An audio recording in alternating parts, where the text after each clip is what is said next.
महत्त्वाचे दिन।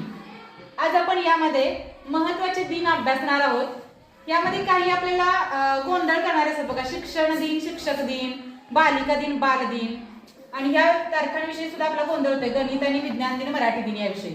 ते मी सगळे एकत्र केलेत आणि मग व्हिडिओ बनवलेला आहे बघा।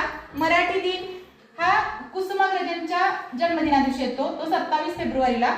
गणिती दिन हा रामानुजन यांच्या जन्मदिनादिवशी येतो, तो 22 डिसेंबर। विज्ञान दिन सी.व्ही. रामन यांचा जन्मदिन 28 फेब्रुवारी। शिक्षण दिन आपल्या भारताचे पहिले शिक्षण मंत्री, म्हणजे स्वातंत्र्य मिळाल्यानंतर पहिले शिक्षण मंत्री होते मौलाना आझाद, त्यांचा जन्मदिन, तो शिक्षण दिन म्हणून साजरा केला जातो, तो 11 नोव्हेंबर। शिक्षक दिन हे सर्वपल्ली राधाकृष्णन यांचा जन्मदिन 5 सप्टेंबर। बालिका दिन सावित्रीबाई फुले जयंती 3 जानेवारीला। बाल दिन चाचा नेहरू 14 नोव्हेंबर।